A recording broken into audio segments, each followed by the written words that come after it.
Hello guys, and welcome back to Satisfactory. I've been planning something big, a main train terminal that'll sit opposite the Frank, connecting every corner of the area. It's easily my most ambitious project yet. I've been sketching layouts, figuring out flow, and clearing out land ready for construction. But before I could lay the first tracks, there was a problem. To make the station work, I needed plastic, but then for plastic I needed oil, and to reach oil I needed copper sheets, the one resource I'd completely run out of. So, before we could even think about making the train terminal, we had to take a detour. A new copper sheet factory perched high on the cliff overlooking the valley. A simple factory, right? Well, not exactly. Sit back, grab a drink. This is the Aurion.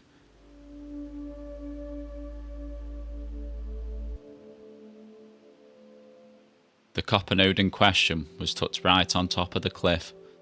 It's a small area wedged between my iron factory and the valley below. But you know me, I love conforming to the terrain and I think it makes for really unique designs.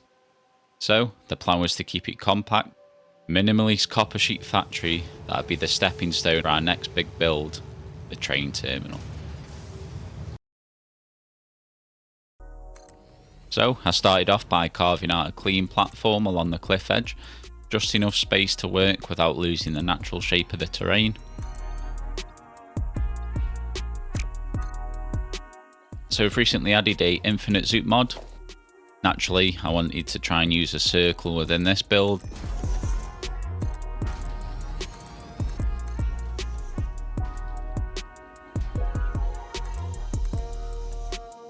After placing it and stepping back, it just didn't feel right. The full circle was kind of too dominant, its sole focus, instead of complementing the rest of the build.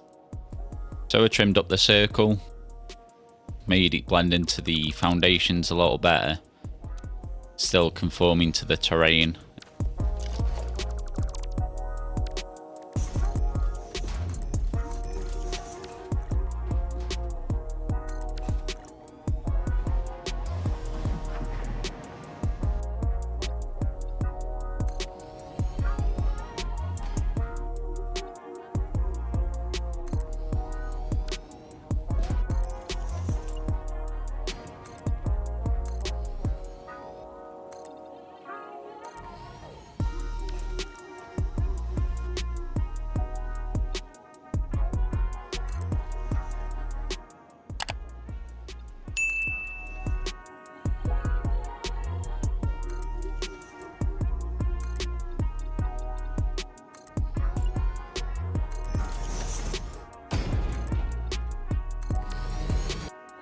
So with the main building in and the main shapes, it was about time to start getting some constructors in, starting to work out where everything was going to go and make it look clean.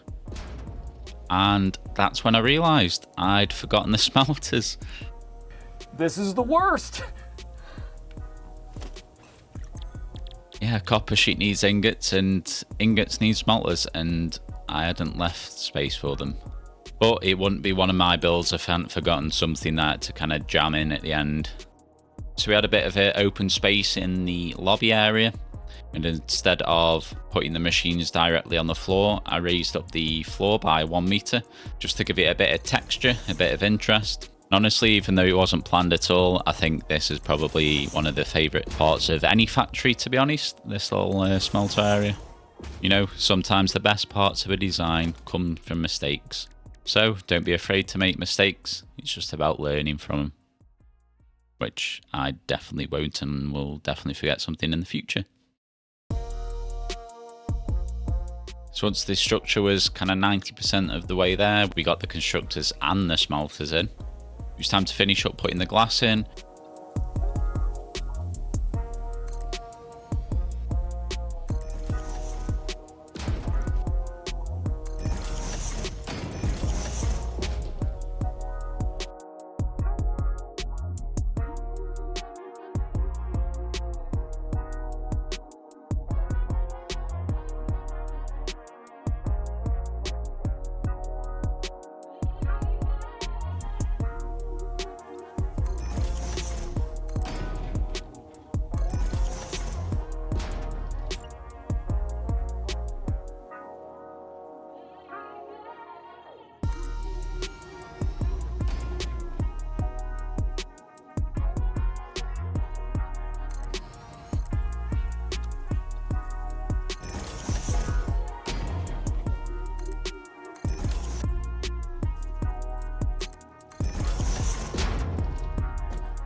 adding all the trims, the details, the lighting.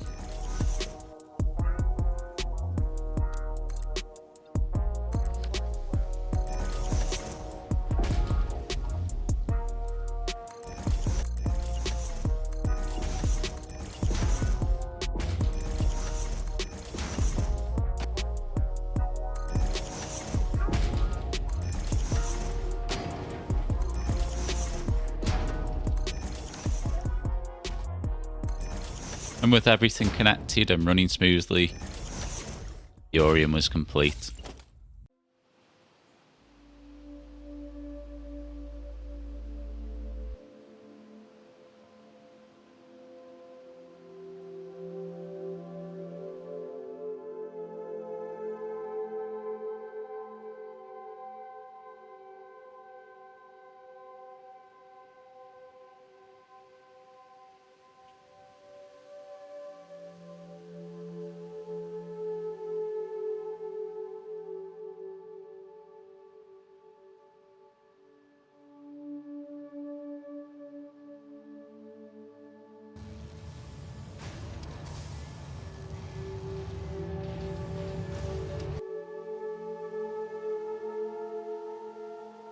Before we wrap up, I just want to say a huge thank you for your continued support.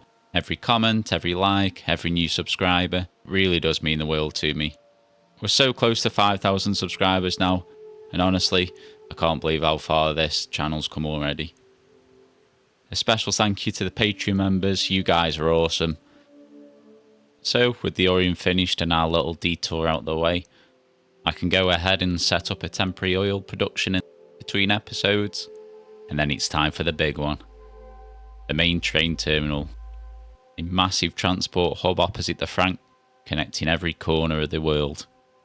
The build is going to be ambitious. It's going to push everything I've learnt so far. I can't wait to start.